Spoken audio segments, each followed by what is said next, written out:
My name is Jenna. An unremarkable girl in a school where reputation is everything. Here, people like me, average grades, average looks, and an average personality, are almost invisible. I never thought I'd catch anyone's attention, especially not Peter, John, and Eric, the three most popular boys in school, known as the perfect trio. They weren't just handsome, they excelled in everything. Peter was the basketball captain with a smile that could melt the world. John, the reckless genius, always aced competitions but never followed any rules. And Eric, the leader, known for his cold, arrogant demeanor and piercing eyes that made everyone feel small. Yet one day, they suddenly noticed me. That day, I was struggling through the crowded hallway to reach my locker. The school bell was about to ring, and the hallway was packed. As I hurried to open my locker, the door swung open too fast and hit my shoulder. My books, I muttered as they spilled all over the floor. Embarrassed, I bent down to pick them up, hoping no one noticed. But laughter rang out behind me. Look at her. A deep voice said, snapping me out of my fluster. Peter smirked, his piercing blue eyes fixed on me. John crossed his arms, amused. Eric just stood there, silent and unreadable.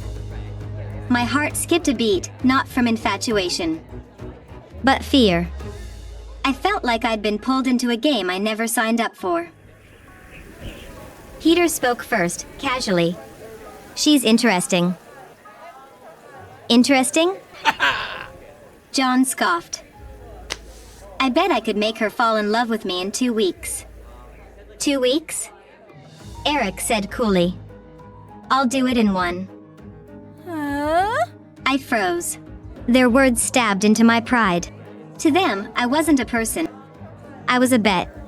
A joke. I kept picking up my books, pretending not to hear them. But their words echoed in my mind. A cruel reminder that everything had changed. I was never anyone's focus. But now I was the center of a game I didn't know the rules of. The next day, their game began. Peter moved first.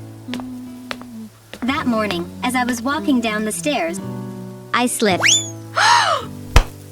Before I hit the ground, a strong hand caught me. Careful, Peter said, his familiar grin spreading. His blue eyes met mine, making me flustered.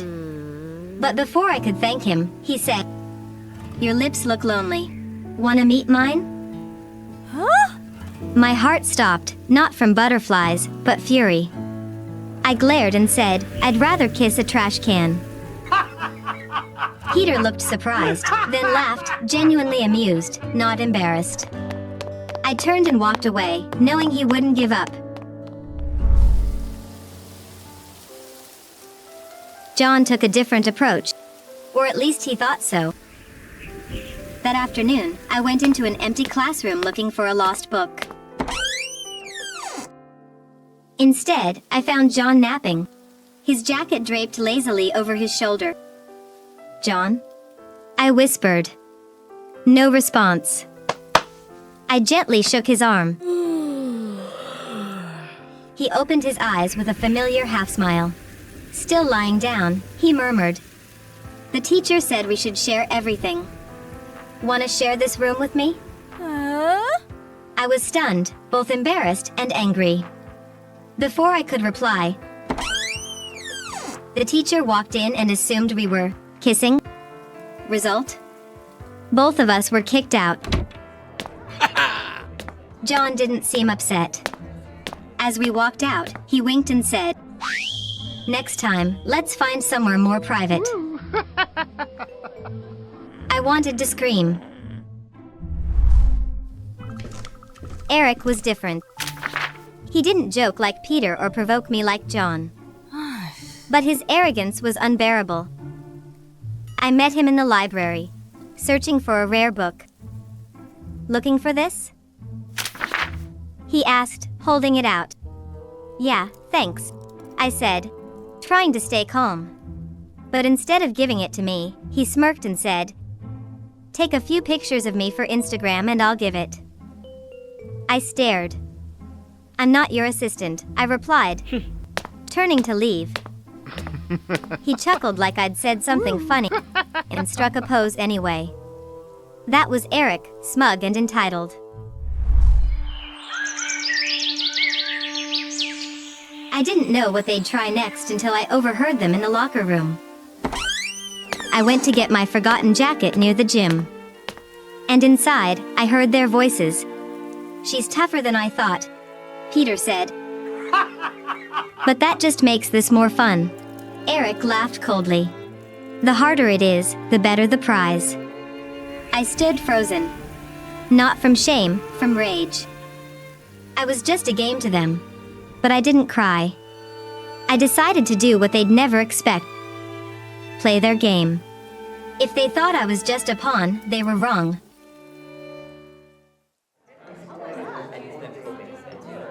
I started with Peter. He liked to seem fearless.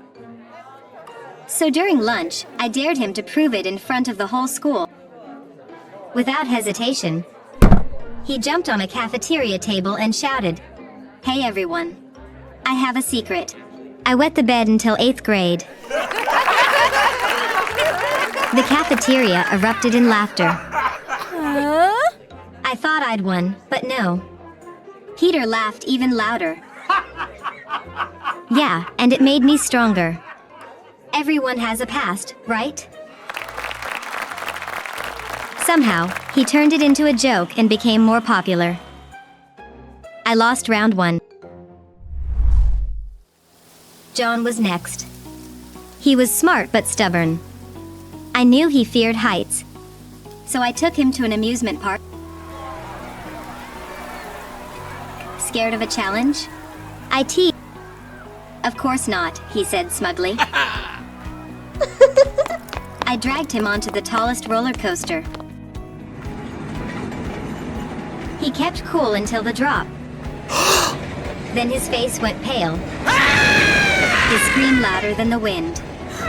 I held back laughter, but he didn't back down. I made him try every thrill ride. And though he was scared, he never complained. When we left, I faked a sprained ankle. Without hesitation, John carried me the whole way back. Another loss for me. Eric was the hardest. He invited me to dinner at his house, seemingly innocent, but I knew better. To ruin it, I brought a bunch of mischievous cats. They wreaked havoc, breaking dishes, scratching furniture. But to my shock, Eric's family loved it. "They're adorable," his mom said. While I stood stunned, Eric calmly picked up fallen utensils and comforted his little sister whose dress was torn. As he walked me out, he said, "I thought you'd do better. But thanks for letting me show I'm not who you think." I began to see their hidden sides. Peter, despite his ego, could lift people's spirits. John, though stubborn, was unexpectedly patient. Eric, the coldest, had a warm heart for his family. My feelings began to shift. But I reminded myself, don't let my guard down. Not yet. After all the games, lies, and emotions, I knew it was time to confront them. I called them to a quiet corner of the schoolyard. "I know about your bet," I said, voice trembling. They froze. Peter frowned. John's eyes widened. Eric looked surprised but quickly hid it. "You know what hurt the most?" I asked, staring at Eric. "You didn't see me as a person. Only a conquest." No one spoke. I turned and walked away, leaving them speechless. I didn't expect to see them again, nor did I care who won the bet. But days later,